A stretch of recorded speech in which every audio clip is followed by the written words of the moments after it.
අයිබෝන් එතනේ අද මාර්තු 10. එතකොට මාස දෙකක තුනක වගේ කාල පරිච්ඡේදයකින් පසු තමයි පළ දැනුවත් කරන්නේ කියලා හිතුනේ යම් කාරණා පිළිබඳ. කාරණා විශේෂයි. ඒ තමයි ඔබට මතක ඇති පහුගිය කාලෙක මම කියු යම් කාරණාවක් සත්‍ය වීමක් සම්බන්ධයෙන් සමාජ බොහෝ කැළවීමක ලක් වුණා. මම හිතන්නේ සමාජයේ යන බොහෝ තැන්වලදී ඇවිල්ලා මට මිනිස්සු බොහෝ අය කතා කරලා කොහෙද මහත්තයා මේ රට බේර ගන්න. මම කිව්වා මේක අපිට කරන්න පුළුවන් රාජකාරියක් නෙමෙයි. කල යුත්තා අපේ රටේ දැනට ඉන්න ජනාධිපතිවරයා කියන කාරණාව ඒ අවස්ථාවේදී පැහැදිලි කිරීම කරා. කොහොම වුණත් ජනාධිපති කියලා කියන්නේ බෞද්ධයෙක් නෙමෙයි භෞතිකවාදී කියලා දන්නවා. ජනතා විමුක්ති පෙරමුණ කියලා කියන්නේ භෞතිකවාදී චින්තනය මත සමාජවාදී චින්තනය මත නිර්මාණය වෙච්ච දේශපාලන ක්‍රමයක්. ඒ දේශපාලන ක්‍රමය රට තුළ වාමාංශික ව්‍යාපාර වශයෙන් හඳුන්වා ගන්න ඕන ලොකුවට උත්සාහ දරනවා. නමුත් ඔවුන් වාමාංශිකව නෙමෙයි. පැහැදිලිව වාමාංශික ව්‍යාපාර කියන්නේ උඩට වෙනස් දෙයක්. ඒක රටක මූල බැසගත් අරටුව. වාමාංශිකව කියන්නේ ඒක. ඒ නිසා මේක පැහැදිලි එංගලන්ත ක්‍රමවේදයම තමයි වෙනත් මුහුණුවරකින්. ඒක ඒ පිළිබඳව යම් කිසි දවසක වාර දැනුවත් කිරීමක් කරන්න. කොහොම වුණත් අපි එතුමා මේක පිළි නොගත්තත් එතුමා අපේ රටේ ජනාධිපති. ඒක අපි සහසුද්දෙන් පිළිගත යුතුයි. එතකොට රටේ රාජ්‍ය නායකය කියලා මේක මහා සම්මත ක්‍රමය. කියන්නේ මේ යන්නේ මහා සම්මත ප්‍රජාතන්ත්‍රවාදයේ වශයෙන් ඔවුන් හඳුන්වාගත්තේ අපේ තිබුණු මහා සම්මත ක්‍රමවේදයේ යම් කිසි දෙයක් අරගෙන තමයි. ඒ ඔවුන්ගේ සුරක්ෂිතතාවය වෙනුවෙන්. ඒක දැන් වෙලා තියෙන්නේ මහා සම්මත ක්‍රමය කියන්නේ මිනිසුන් සමූහයකගේ වැඩි කැමැත්ත මත රජෙකු පත්වීම කියන කාරණා, නායකයෙකු පත්වීම කියන කාරණා. එතකොට යම් කිසි විදිහකට විපතක් රාජ්‍ය නායකයා කරද්දී විපත එන්නේ පත් කරපු උදවියට කියන කාරණාව අපි බොහොම පැහැදිලිව දන්නවා. හරිද? එතකොට මෙතෙන්දී සිදුවෙන කාරණාව තමයි ඇත්තටම පැහැදිලිව සිදුවෙන කාරණාව තමයි රට අනුරට විපත ඔබට කියලා මම යම්කිසි චෝදනාවක් නෙමෙයි මම දැකපු දේ තමයි කිව්වේ. මොකද මම අදවත් මේ කියන්නේ දකින්න දේ. එතකොට ඒ වෙලාවේ මම අනාවැකියක් නෙමෙයි ඇත්තටම කිව්වේ යම් නිර්ණායකයක් මත පදනම්ම මේ දේ මෙහෙම වුණොත් මෙහෙම වෙනවා. මොකද්ද එසේ වෙන්න හේතුව? මම මුල සිට මම කියන්න යම්කිසි විදිහකට මම මෙතෙක් කල ජීවිතේ කරපු හෙළිදරව් කිරීම කීපයක්. මම හිතන්නේ ඒවා සාක්ෂි තියෙනවා. ඒ කියන්නේ උදාහරණයක් ගත්තොත් යුද්ධය අවසන් වෙන කාරණාව මහින්ද රාජපක්ෂ ජනපතිවරයා ජනාධිපති වෙන්න කලින් මම කියනවා ලංකාවට රජෙක් පහළ වෙනවා අය ඒ රාජ්‍ය නායකයා ලංකා යුද්ධය අවසන් කරනවා අය ඔහු සමග සියලු පක්ෂ ભેද වලින් තොරව මිනිස්සු හිට ගන්නවා කියලා කියනවා. එතකොට ඇත්තටම මේ වෙලාවේ මම කිව්වේ දැනට නීතිඥයෙක් එතුමා මම කියන්නේ නම දැනට නීතිඥයෙක් මගේ හොඳම යාළුවාගේ මල්ලියකින් තමයි මම මේ කතාව කියන්නේ. එතකොට ඇත්තටම මේ කාරණාව ඉෂ්ට වෙනවා. ඊළඟ කාරණාව දැනට පොලිස් නිලධාරියෙක් ඉන්නවා මගේ ළඟ වෙලු සහෝදරයෙක් ආපාන ප්‍රදේශයේ හිටපු. මට ඔහුට මතකයි මම මේ කතාව කියන්නේ මුහුද ගොඩ ගැලීම බොරුවක් කියලා කියද්දී මම කියනවා මල්ලිය තව ටික කාලෙකින් මුහුද ගොඩ ගලලා බලන්නෝ කියලා. ඒ කාරණාවත් ඒ විදිහටම සිදු වෙනවා. එතකොට ස්වභාවය සම්බන්ධයෙන් කරව තව හෙළිදරව් කිරීම තිබුණා. මම ඒක ගැන පැහැදිලි කරන්නේ කොහොමද අපි යුද්ධය අවසන් කරා මේ සමස්ත රටේ මිනිස්සු දායක වෙලා යුද්ධය අවසන් කරා. අපි වෙලම තියෙන්නේ 2012න් පස්සේ මම මේ දේශපාලන ක්‍රමවේද දැඩිව විවේචනය කරන්න පටන් ගත්තා. දේශපාලන ප්‍රජාතන්ත්‍රවාදයේද සමාජවාදයේද කියන කාරණා දැඩිව විවේචනය කරා. මොකද මේ රටේ මේ දෙකම ගැලපෙන්නේ නැති නිසා. ඒ නොගැලපෙන බව ඔබට දැන් පැහැදිලි ඇති. මොකද ප්‍රජාතාන්ත්‍රිකයන්ට මේ රට කරන්න බෑ. සමාජවාදීන් මේ රට කරන්න බෑ. මොකද මේ රටේ තිබුණු දේශපාලන ක්‍රමයයි මේ රට අවශ්‍ය වෙන්නේ. අපි ඒක වෙනම කතා කරලා මේ විදිහට පැහැදිලි කරන්න බෑ. දීර්ඝ වශයෙන් පැහැදිලි කළ යුතු දෙයක්. කොහොමුණත් ඊට පස්සේ මම බොහෝ ක්‍රියාකාරකම් අයින් කළා. 2018 මේ රටේ අපේ බෞද්ධ උරුමයක් අහිමි කිරීමේ යම් කුමන්ත්‍රණයක් සිදු කරා එවකට හිටපු අගමැති රනිල් වික්‍රමසිංහ විසින්. ඒ සම්බන්ධයෙන් මම දැනුවත් කිරීමක් කරා මේක කළොත් සහ අපේ ස්වාමීන් වහන්සේ නමක් අසිරගත කිරීමක් කරලා තිබුණා. මේ මොහොත වෙද්දී ඔබට බලන්න පුළුවන් හරියටම ඒ channel එක දැන් අපි ගාව නැහැ. නමුත් ඔබට යම් කිසි විදිහේ වීඩියෝ පටේ කොටස් හොයාගන්න පුළුවන් සමාජ ජාල මාධ්‍ය සැරසරවොත් ඔබට හොයාගන්න බැරි වෙන එකක් නැහැ. කොහොමුණත් මතක තියාගන්න එහිදී මම කිව්වා ජූලි 20 2018 ජූලි 20 කියනවා මේ දේ කළොත් රනිල් වික්‍රමසිංහ ප්‍රමුඛ එක්සත් ජාතික පක්ෂය නැති වෙලා යනවා කියලා. අද වෙද්දී මම ඔයාලට පැහැදිලි ඇති කාරණාව මම දැන් ඒක කියලා අවුරුදු 8යි. දැන් මේ වෙද්දී එක්සත් ජාතික පක්ෂයක් නැහැ. උත්සාහ කරනවා එක්සත් ජාතික පක්ෂය නිර්මාණය වෙන්න. හැබැයි එක්සත් ජාතික පක්ෂයක් නැහැ. ඒක හොඳට මතක තියාගන්න. ඒතකොට ඒවකටම මම කියනවා ඩොලර් 180 නක් ගන්න එපා. ඩොලර් 180 නක් ගුණොත් අපිට ජාත්‍යන්තර ආයතන විසින් අපරට පාර්ලිමේන්තුවේ නීති සම්පාදනය කරන්න පටන් ගන්නවා කියලා කියනවා. ඒතකොට මට මිනිස්සු hina වෙනවා. ඇත්තටම මිනිස්සු hina වෙනවා. ඔය කාරණා දෙකේදී මට මිනිස්සු hina වුණා. හැබැයි මම ඒ hinaව දරාගත්තා. අද වෙද්දී ඔබ දන්නවා ඇති අනපනත් රාශිය අද වෙද්දී සරල කතන්දරය කිව්වොත් එහෙම මේ රටේ දේශීය වෛද්‍යවරයාට කිසිම දෙයක් කරගන්න බැරි තරමට දැන් ඇවිල්ලා තියෙනවා. මේක වෙනම කතා කරමු. ඒකට වෙනම නීති සම්පාදනය කරන්න පුළුවන්. අපිට ඉන්දියා ලංකාවේ විශ්වවිද්‍යාලවල ඉගෙන ගන්න බැරි කට ඉන්දියාවේ විශ්වවිද්‍යාලවල ගිහිල්ලා හරි ගමන්නේ පාරම්පරික වෙදකම රැක ගන්න කියලා තමයි දැන් මමත් ඇවිල්ලා තියෙනවා. මොකද ඒකට හේතුව මේ රටේ කරන ඒ විගඩමක් තියෙන විගඩම ගැනම දීර්ඝ වශයෙන් තව දවසකින් කරුණු කාරණා සාක්ෂි සහිතව පැහැදිලි කිරීම කරන්න පටන් ගන්නවා. මොකද මම හැම දෙයකින්ම අයින් වෙන්න උත්සාහ කරන මොහොතක් මේ. ඒ නිසා මගේ ළඟ තියෙන සියලු කරුණු හෙළිදරව් කරනවා සියලු දේ වාර දෙනවා. මූලිකවත්කම් නැහැ මාගාව හොයලා බලන්න ඕන කෙනෙක්. නමුත් සම්පත් වශයෙන් යම් දේවල් දෙනවා සමාජයේ මිනිස්සු ඔබට භුක්ති විදිය හැකි දේවල්. ඒ දේවල් මම අනිවාර්යෙන් ඔයාලට දෙනවා. දීලා තමයි යන්නේ. නිකන් යන්නෙත් නැහැ. හරි.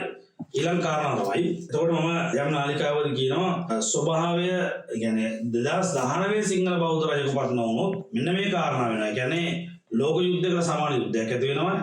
ලෝක යුද්ධයට සමාන යුද්ධ ඇති වෙනවා කියලා කියන්නේ. ඔව් අහන්නේ මගෙන් ලංකාවට මොකද්ද වෙන්නේ කියලා මම ඒ කාරණා ටික කියලා මම කියලා මේක මෙන්න මෙහෙම වෙනවා කියලා කාරණාව කියනවා. කියන්නේ මේක ලෝකෙට වෙන්නේ කියලා. ඒක ලෝකෙටම වසංගතයක් වෙනවා කියලා කියනවා.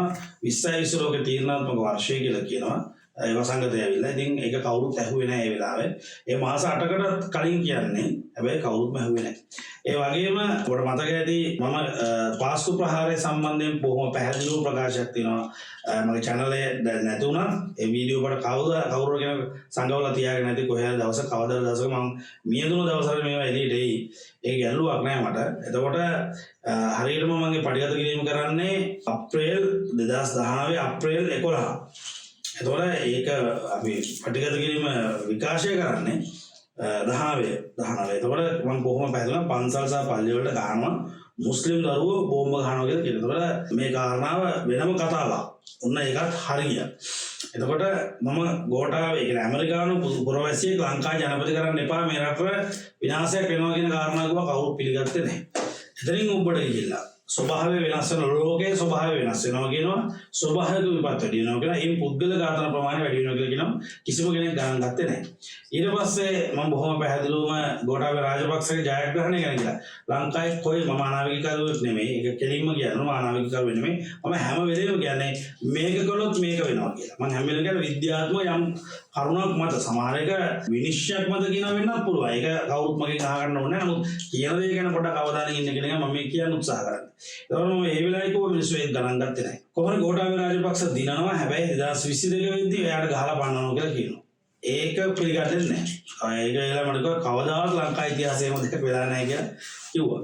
ඉතින් ඇත්තටම ඒක වුණා. ඒකම මම බොහොම පැහැදිලිවම අරගලයේ සිදුවෙන වෙලාවේ අරගලයේ පැතිකඩවල් 10කට වඩා මම විනිශ්චය කරා. කොයි පැත්තෙන්ද ඇත්තටම අරගලය නිර්මාණය වුණේ කියන එක. අරගලය සම්බන්ධව උනම වෙනම වීඩියෝ එකක් දාන්නම්. මේ අරගලය කියන්නේ කොහොමද නිර්මාණය කරේ සහ ඒකේ අවසන් ප්‍රතිඵලය වෙන්නේ කොහොමද මම ඒක කියලාම දැම්මා. කවදාවත්ම මේ දේත් එක්ක අනුර කුමාර මහත්තයා ජනපති කරන්න එපා මේකට දෙකට කරනවා කියලා. ඒතර කවුරුත් ඔක විශ්වාස කරේ නැහැ. හැබැයි අද වෙද්දී ඔකට පැහැදිලි ඇති අනුර කුමාර මහත්තයා කරන බොහෝ දේවල් ඉන්දියානු පක්ෂපාතී ඉන්දියානු හිතෛෂී ස්වභාවය කොයි ආකාරද වෙන්නේ කියලා මේ වෙද්දී රටේ නොවිය යුතු මෙතෙක් කාලට අස්සන් නොකරපු ගිවිසුම් පව රහසින් අස්සන් කරලා එතකොට ඒ දේවල් හරහා අපේ රටවල දැන් අපිට අහිමි වෙලා තියෙන්නේ කවුරුත් දන්නේ නැහැ. තාම කවුරුත් හිතන්නේ නැහැ. තාම හිතාගෙන නැහැ එහෙම වෙන්නේ නැහැ කියලා මම කියන අහිමි වෙලා තියෙන්නේ. හරිද? මම ජනපතිවරට ඉල්ලපු කෙනෙක්. ඒකෝට ජනාධිපතිවරට අපි ඉල්ලලා මට මේ සමාජයට බොරුවක් කියන කිසිම ඕමනාවක් නැහැ. සමහර සංසිද්ධි දැන් උදාහරණයක් 2023 තමයි ආයුර්වේද පනත ඊළඟ පනත ගෙනන්නේ 61 පනතට අමතරව 2023 පනත ඒකල පනත ගෙනාවු ගමන් මේ ප්‍රශ්නේ ඇති කරේ නැහැ. සෑහෙන අවුරුදු 3ක් ගිහලා තමයි දැන් ප්‍රශ්නේ ඇති කරන්නේ. ඒ වගේ සාමාන්‍යයෙන් ගිවිසුමක් ගහලා ටික කාලයක් ගිහිල්ලා මේක ඉතින් දීලා තිබ්බේ මෙහෙම කියලා පස්සේ ඔන්න ඒක අර අපි කියන්නේ සමතයකටපත් වෙන දාට ගේන්න උත්සාහ කරනවා. අපි ඒකත් පැත්තකින් තියෙනවා. මම ඒ පදනමම කියලා මම කිව්වා අනුර කුමාර දිනවන්න එපයි කියන කාරණාව කවුරුත් ඒක ඇහුවේ නැහැ. ඒ වෙලාවේ එතුමා තමයි ශ්‍රේෂ්ඨ කියලා මිනිස්සු හිතාගෙන ඒ වැඩේ කරා. මම එතුමාගේ ශ්‍රේෂ්ඨත්වය පිළිබඳ අනිද්දා වෙනකම් කතා කරන්නේ. හෙට අනිද්දා වෙනකම් කතා කරන්නේ. ඊට පස්සේ අපි මම කොහොම කතා කරන්න උත්සාහ කරන්නේ. ලංකාවේ බොහෝ වීරවරු ඉන්නවා, සමාජ ජාල මාධ්‍යවල ඉන්න වීරවරු ඉන්නවා, බොහෝ උගතුන් වියතුන් බුද්ධිමතුන් කියලා කොටසක් ඉන්නවා. මම හිතන්නේ හැබැයි අපි වැඩ කටයුතු පටන් ගත්ත කාලේ නම් ඔය කවුරුත් හිටියේ නැහැ. මම YouTube එකකින් දෙයක් බලලා ඒක වෙනස් කරලා කතා කරන මිනිහෙක්වත් පොතපත පරිශීලනය කළ යුතු සමහර තැන් තියෙනවා. ඒ දේවල් පරිශීලනය කරන්න ඉස්සර ඒ සමාජයේ තියෙන තොරතුරු ගවේෂණය කරන්න මම පොතපත පරිශීලනය කළා. සමහර මිනිස්සු යම් චෝදනා කරනවා. අපි ඒව ගැන පස්සේ කතා කරමු. මොකද හැමෝම රට වැඩ ගන්න එක හරි හොඳයි වටිනවා. හැබැයි බඩ පිළිස වැඩ කරන්න එපා. ඒ කියන්නේ කවුරු කෙනෙක් විවේචනය කරලා බඩ හදා ගන්න එපා. ඒක ඇත්තටම හරි ඒවත් සදාකාලික නැහැ. සදාකාලික දේවල් නෙමෙයි. ඒක මම කරන බොහොම ගෞරවණීය ඉල්ලීමක් හැමෝගෙම. සමහර විවේචනය ගන්න, නිඳා ගන්න, අපහාස ගන්න, චෝදනා ගන්න කිසි ප්‍රශ්නයක් නැහැ. මොකද මම සියලු දේ අත්හල යන්න සූදානම්. අත්හල යන්නේ හැබැයි බොහෝ දේවල් හෙලි කරලා ඔයාලා නොදන්න පුද්ගලානුබද්ධ කරුණු කාරණා, රටේ දින කරුණු කාරණා, ජාති සම්බන්ධ කරුණු කාරණා, ආගම සම්බන්ධ කරුණු කාරණා සහ ශාස්ත්‍රීය සම්බන්ධ කරුණු කාරණා සහ හෙළවැදකම සහ අපේ රටේ උරුමයන් සම්බන්ධ කරුණු කාරණා බොහෝමයක් මේ වසර ඇතුළත මම අනිවාර්යෙන් හෙළිකිරීම කරනවා. ලොකු ප්‍රශ්න ඇති මට කරන්න දෙයක් නැහැ. ලොකු ප්‍රශ්න ඇති මට කරන්න දෙයක් නැහැ. ඒක අවසාන මේ මම මෙතෙන් දෙන්නේ මේ මම කියන මාර්තු 12ට පෙර අපේ රටේ ජනාධිපතිවරයා එතුමාව මට මුණ ගැහෙන්න ඕන. මට මුණ ගැහෙන්න කියලා කියන්නේ මං කොහොම මංගා නුවරට එන්න කියලා. නුවරට එන්න කිව්වේ එතුමා නුවරට එන්න ඕන නිසා. ඒක එතුමා ආවේ නැහැ. මම දන්නවා එතුමා එන්නේ නැහැ කියන කාරණාව මම බොහොම පැහැදිලිව කිව්වා. මොකද එයා ඒ වගේ දේවල් ඒ කියන්නේ ඒ වගේ දෙයක් මේ අධික මාන්නයක් සහිත පුද්ගලයෙක්. ඒතකොට ඒ අධිමාන්නයක් තියෙන පුද්ගලයෙක් කවදාවත් එහෙම වෙන්නේ නැහැ. මිනිසුන්ව පේන්න පොත් ලියව කට්ටිය තැන් වල ගෙන්නගෙන එයාගේ දුක සපහන අවස්ථා, ඊට පස්සේ බුක් ෆෙයාර් එකට යද්දී රූපයක් ගෙනත් දෙන අවස්ථා, ඊට පස්සේ කාදින හම්බෙන්න යද්දී මිනිස්සු ගෙනලා ඒ කට්ටියට බන්න ගන්න අවස්ථා, මේ වගේ ස්ක්‍රිප්ට් තුල මම ඉන්නේ නැහැ. ඒ වගේ ස්ක්‍රිප්ට් ලියලා යා බොහොම හොඳ මිනිස්සෙක් කියලා කියන්න උත්සාහ කරාට අපි එහෙම කියන්නේත් නැහැ. සමහර තීන්දුව ගන්න පරක්කු වෙද්දී සමාජයේ උදාහරණයක් අපි ගත්තොත් එම නැවේ ඉදු මිනිස්සු ටික බේරගන්න කියලා ඉල්ලීමක පැය 72කට පස්සේ තමයි ජනපතිවරයා ක්‍රියාත්මක. ඒතකොට ජනපති කෙනෙක් දන්නේ නැද්ද ලෝකේ ඒ කියන්නේ ජනාධිපති කෙනෙක් සම්මුති වලට කොහොමද මැදිහත් වෙලා තියෙන්නේ කියන කාරණා. රටේ නීතියෙන් සහ ජාත්‍යන්තර නීතියෙන් සහ ජාත්‍යන්තර සම්මුති වලින් අපි සුරක්ෂිත වෙන්නේ කොහොමද, අපි බැඳලා ඉන්නේ කොහොමද කියන කාරණා පිළිබඳ ජනාධිපති කෙනෙකුට හිතන්න බෑ. 72ක් යනවා. ඒක ලොකු බරපතල කාරණා. මොකද ඒ පැය 72 ඇතුළත සිදු වුණා නම් යම් විපතක්. ඒ විපත සම්බන්ධයෙන් ඇත්තටම අපි ප්‍රශ්නයක් අපිට නැහැ. නමුත් අපිට පසුතැවීමක් ඇති වෙන්න පුළුවන්. අපිට මේ ජීවිත බේර ගන්න බැරි නෝද? එවැනි කතා පුවතක් තියෙනවා. අනිතර ගිලී ගිය නැව සම්බන්ධ මම දැක්ක එක මාධ්‍යයක, ජාතික මාධ්‍යයක, ප්‍රසිද්ධ මාධ්‍යයක කියනවා ඔවුන් පැය ගානක් අපිට මේ ගොඩබිමට එන්න අවසර ඉල්ලුවා තියෙනවා. ඒතකොට ඒ ඉල්ලපු දෙයට ජනපතිවරයා ඒ වෙලාවේ උදව් නොකරයි කියන කාරණා සම්බන්ධයෙන් සමාජයට ආවෙ නම් එක මාධ්‍යයක විතර මම කතා කරා. මම දන්නේ නැහැ. ඒ නිසා මම ඒ ගැන හරියට කියන්නේ නැහැ. හැබැයි අපිට ප්‍රශ්නයක් තියෙනවා. මම කියනවා ඔය ලංකාවේ හැමෝම කිව්වා අනුර කුමාර මහත්තයා ආවට පස්සේ රට සුඛිත මුඛිත වෙලා මහා ලොකු දේවල් ටිකක් වෙනවා කියලා. මම බොහොම නිහඬව ඒක ඊට වඩා හාත්පසින්ම දෙයක් කිව්වේ. 2019 මම ඊට වඩා හාත්පසින්ම වෙනස් දෙයක් කිව්වේ. මේ පාර කිව්වේ ඊට වඩා හාත්පසින්ම වෙනස් දෙයක්. මතක තියාගන්න මේක බරපතලම කාරණාවක්. මේක අපිට කරන්නම දෙයක් නැහැ. මින් ඉදිරියට අපිට කොහොමත් කරන්න දෙයක් නැහැ. මොකද ඒක වළක්ව ගන්න තිබුණු කාලය ඇත්තටම අවසන්. ඉතින් භූමිකම්පා රැල්ලක් එන්න නියම. ඒකට සමහර කට්ටිය කියයි භූමිකම්පාව කියලා අපිට ප්‍රශ්නයක් නැහැ කියලා. එහෙනම් ඒකටත් මම කෙලින්ම මේක නවත්ත ගන්න තිබුණා ජනාධිපතිතුමාට. මේක දැන් අපි යම් තැනක යුද්ධයක් ඇති වෙනවා. බුද්ධ්‍යංශයක් තියෙනවා. ඒ බුද්ධ්‍යංශය ඒ පිළිබඳව හොයලා මෙන්න මේවා ජනාධිපතිතුමනි මේක දෛනිකව දැනුවත් කරනවා ජනාධිපතිවරයා. එතකොට ඊට පස්සේ ඒකට අදාළ කටයුතු කාරණා ටික කරලා යුද්ධෙ මැඩ පවත්වනවා. අරගලයක් තියෙනවා නම්, ත්‍රස්තවාදී ක්‍රියාවක් තියෙනවා නම්, ත්‍රස්තවාදී සංවිධාන තියෙනවා නම්, රටේ ආර්ථිකය ගැන වේවා, දේශපාලන කඩාවැටීම් ගැන වේවා, යම් ප්‍රතිසංස්කරණයක් වේවා, මේවා පිළිබඳ යම් බුද්ධි මණ්ඩල ඉන්නවා. ඒ වගේම මේකත් එක්තරා විදිහක දැනුවත් කිරීමක්. රජතුමා දැනුවත් කරන්න එපා. මෙහෙම විශ්ලේෂණයක් වෙනවා කියලා. දැන් පළවෙනි දේ කිව්වා ගණන් ගත්තේ නැහැ. රටේ මිනිස්සු රජයෙන් නම් කිව්වේ මෙන්න මෙච්චරයි මරුණා කියලා. අපි දන්න නගරයක් තියෙනවා. ඒකේ වැඩිච්ච ගාන ඇහුවොත් එහෙම මේ මිනිස්සු මේ ඒ කියන්නේ ඒ තරම් බොරු මාධ්‍ය තුල කිව්වේ ඒ තරම් බොරු. මම කියන්නේ මට වැඩක් නැහැ. ඇත්තට මේ කාරණාව. නමුත් ගියපු මිනිස්සු දැක මිනිස්සු වීඩියෝ කට තියෙනවා අපේ මගේ මිනිස්සු එතන හිටියා ඒ වෙලාවේ. ඉතින් ඒ මිනිස්සු දැකපු කාරණාත් එක්ක ඒ ආපු ජල කඳත් එක්ක කොහොමද මිනිස්සු ඝාතනය වුනේ කියන කාරණා සම්බන්ධයෙන් ආයිතින් කතන්දර නැහැ. හැබැයි ඒ පිළිබඳව හරියට ಜಾති දැනුවත් කරන්න බැරි ආණ්ඩුවක් බවට ජනතා විමුක්ති පෙරමුණත් පත් වෙනවා නම් අපි කියන්නේ අපි ජනතා විමුක්ති පෙරමුණේ එක දෙයකට අමනාප වුණාට කවදාවත්ම උන්ගේ ප්‍රතිපත්ති අනිත් ඒවා අපි අකමැති නැහැ. ඔව් අපි කැමති නැත්te ආගමික සහ ජාතික පසුබිම ඒ සංස්කෘතිමය පසුබිම පසකලීම තමයි අපි අකමැතිද. හැබැයි අනිත් කිසිම දෙයකට ආර්ථික ප්‍රතිපත්ති ඒ කියන්නේ ඒව ගොඩනැගීමට සම්බන්ධ සියලු දේ සම්බන්ධ කිසිම විවේචනයක් අපේ නැහැ. අපේ විජේවීර සහෝදරයා ගෙනාවු සංකල්ප වලටවත් තණ්ඩු කුමාර මහත්තයා සෝම වංශලාවත් ඒ කිසිම දෙයකට අපි තරහක් නැහැ. අපි කියන දෙයක් තියෙනවා. හැබැයි NPP එකයි JP එකයි කියලා දෙක මම දන්න මම ප්‍රසිද්ධිය වය නැතුව කියන ප්‍රමාණ මේ වෙලාවේ ලංකාවේ යම් මතභේදයකට තුරු දුන්න ඇමතිවරයෙක් ඉන්නවා. එතුමා කියනවා එතුමා ආපහු ඔයා ජෙප්පෙක්ද කියලා වනේ මම ජෙප්පෙක් නෙමෙයි එහෙම කියන්නේ. මම ජෙප්පෙක් නෙමෙයි මම MPP. එතකොට ජනතා විමුක්ති පෙරමුණයි අතරයි LPP එක අතර තියෙන පරස්පරය ওই තරම් දුරට තීව්‍රද කියන කාරණා පැහැදිලි. ඒ වගේම මම දන්නා ඇමතිවරු 3 දෙනෙක් දැනට ඉන්නවා. රටට වැඩ කරන්න දැඩිව උත්සාහ කරනවා. මම හිතන්නේ වුන් අනිත් මිනිස්සුන්ට කලින් නැගිටිනවා. අනිත් මිනිස්සු පහුවෙන දා. නමුත් මේ රට යාන්ත්‍රණය සකස් කරලා තියෙන්නේ වෙන ක්‍රමයකට. ඒ නිසා මේ ක්‍රමය තුල මොන තරම් උත්සාහ කරත් බෑ. ඒක බැරි වෙන හේතු කාරණා තියෙනවා. අපි ඒවත් පැත්තකින් තියමු වෙනම කතා කරන්න ඕන දේවල්.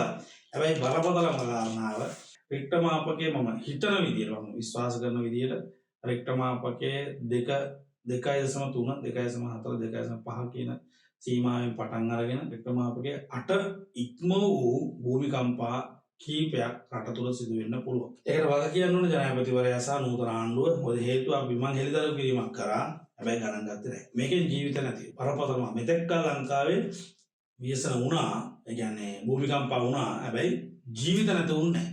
දේපල හානි වුණේ නැහැ. බොහොම පොඩිවට තමයි දේ වුණේ. හැබැයි ඉදිරියේ රික්ටර් මාපකයේ 5.5 පැන්න කියන්නේ මොකද්ද වෙන්නේ කියන එක මම හිතන්නේ පෙරදින විශ්වවිද්‍යාලය අපි අතුරු මහත්තයාගෙන් අහුවනම් මේ කියලා දෙයි. එතුමා තමයි ලංකාවේ ලෝකේ දැනට ඉන්න උත්තම භූවිද්‍යාඥයෙක්. එතුමාගෙන් අහුවනම් කියලා. ඒතකොට එතුමා වුණත් හැමෝටම පුදුමයි මේ රටේ භූමිකම්පා සිදුවෙන පාරිසරික සාධක නොමැතුණාට භූමිකම්පා වෙන්නේ කොහොමද කියන එක තමයි මම කියන්නේ. මේ රට ස්වභාවික වශයෙන් සුරක්ෂිත දේශයක්.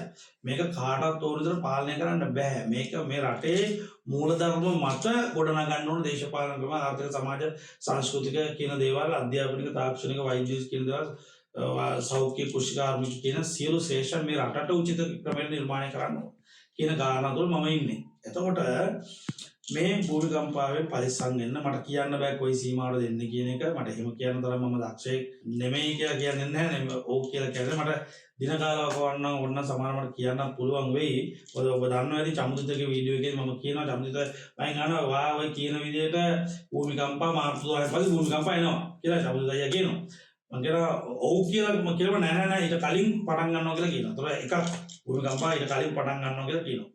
ඇත්තටම භූමිකම්පා සිදු වුණා හසලක ප්‍රදේශයේ මම දන්නවා භූමිකම්පා සිදු වුණා. ඊට පස්සේ අපේ මුහුදු කලාපේ භූමිකම්පා කීපයක් සිදු වුණා.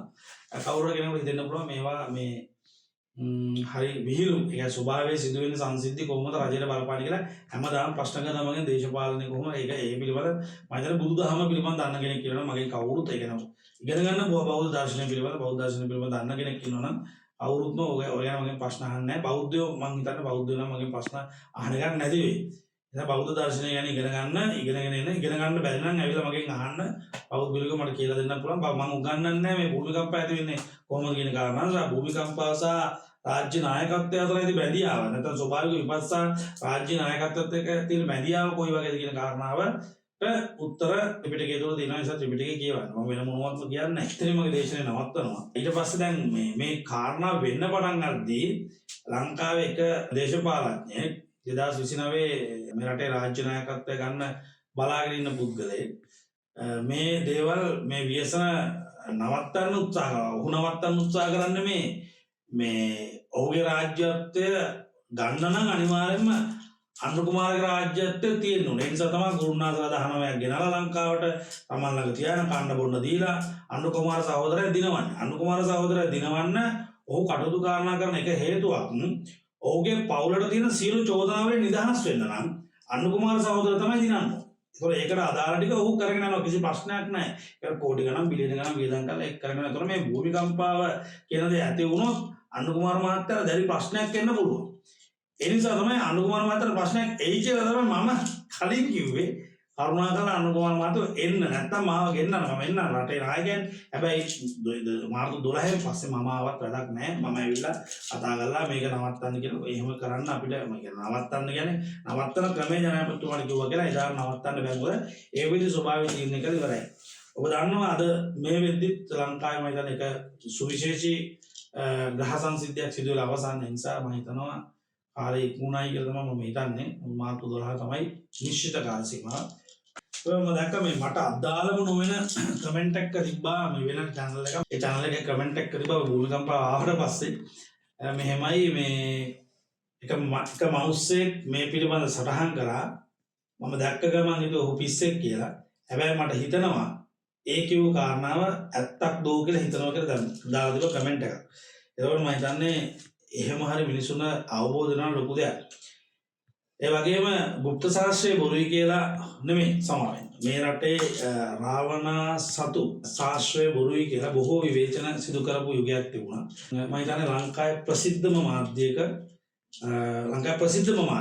මේ ඒ කියන්නේ සංස්කෘතික කරුණාකාරණ පිළ නොගන්නා මාධ්‍යයක දැඩිව විවේචනය කරපු මාධ්‍යවේදියෙකුට මම කියලා නොකිය නෙමෙයි මෙන්න මේ විදිහට මල්ලි කරනවායි කියලා අපි අර සාමාන්‍ය විවහාරය කියන්නේ A to Z කියන්නේ මුල සිට අගට සිදුවෙන සංසිද්ධි ටික පැයනාවකින් මල්ලි මේක වෙන්න පටන් ගන්න කියලා සම්පූර්ණ කරලා පෙන්නලා දිනා මේ මොහොතේදී මම කවුද පුද්ගලයා කියලා කියන්නේ නැහැ. ඔවුන්ගේ යුතුයකමක් තියෙනවා. গুপ্ত ශාස්ත්‍රයේ පහර දෙනව වෙනුවට මේක හරියට හොයලා බලන්න මෙන්න මේ දේ හරි පාදක කරගන්නේ. මම කරලා දුන්න දේ, කරලා පෙන්නපු දේ, කියලා කරපු දේ හරි පාදක කරගෙන මේ රටේ සංස්කෘතියට යම් උරුමයක් ලබා දෙන්න උන්ටත් යම් මේකක් තියෙනවා. මේ වගකීමක් තියෙනවා. හැබැයි ඒසේ නොවුනොත් ඒසේ මම ඒක සිදු කරලා මම දැන් මාස දෙකකට වඩා වැඩි තාම හිලිකිරීමක් කරලා මම දැන් යාලා හෙලි කරන්නේ නැහැ කියලා කාරණා දන්න මොකද ආයතනික වශයෙන් උන් බැඳිලා නැහැ ඒක හෙලි කරන්න. නමුත් ඔහු දන්නවා සිදුවේ සංසිද්ධිය කිව්ව දේත් එක්ක සියලු තොරතුරු කිව්ව මෙන්න මේක මෙහෙම වෙන්නේ කියලා. එතකොට ඉදිරියේදී බොහෝ දේවල් අපිට දැක ගන්න ලැබෙවි. එතකොට මගෙන් අහන්න එපා වැස්සක් එයිද ආපහු මේ නායයිද කිය අහන්න එපා. එසේ වන්නට හේතු කාරණා තව තියෙනවා. ඒ තමයි ලංකාව ජන විදායක ක්‍රමය හවුසි කරොත් නම් ඔය මොනවා කරත් මම දැක්කා හරිය අගමැතිතුමිය මගේ වීඩියෝ දාලා සතියක් විතර අපි විදායක ක්‍රමය හවුසි කරනවා අනිවාර්යයෙන්ම කියලා දාලා තිබ්බා. මම අභියෝග කරන්නේ නැහැ. මට අභියෝග කරලා වැඩක් නැහැ දැන්. ඇත්තටම කළා බලන්න මේ අපරාධයට දඬුවම් අහිංසක මිනිස්සු කොටසක් විඳින්න වෙනවා. අහිංසක මිනිස්සු කොටසකට විඳින්න වෙනවා. මේ රටේ සිංහල ද්‍රවිඩ මුස්ලිම් කියන අහිංසකම මිනිස්සු ගොඩකට ඒ විදායක ක්‍රමය අහෝසි කිරීමේ කාරණාවට අදාළ ප්‍රතිඵලය ස්වභාවික වශයෙන් වරණ විඳින්න වෙයි. ඒක ඉතින් අපිට කරන්න දෙයක් නැහැ. මිනිස්සු ගෑ ඒක වගේ දේවල් වෙන්නේ නැහැ කියලා. තා බොහොම ටික දවසක් ඉන්න වෙනවද නැති කියලා බලලා අපි ඉදාට කතා කරමු. ඉදාට සමානවට කතා කරන්න බැරි වෙයි. මම සමාජයට එන්නේ නැති වෙයි. නමුත් මම ආපහු කියනවා මම මේ වර්ෂය ඇතුළත මාගාව තියෙන බොහෝ දේවල් වලට දීලා අයින් වෙන්න උත්සාහයක් තියෙනවා. ඒ දේ සම්බන්ධයෙන් පොඩි අවධානයක් ඉන්න.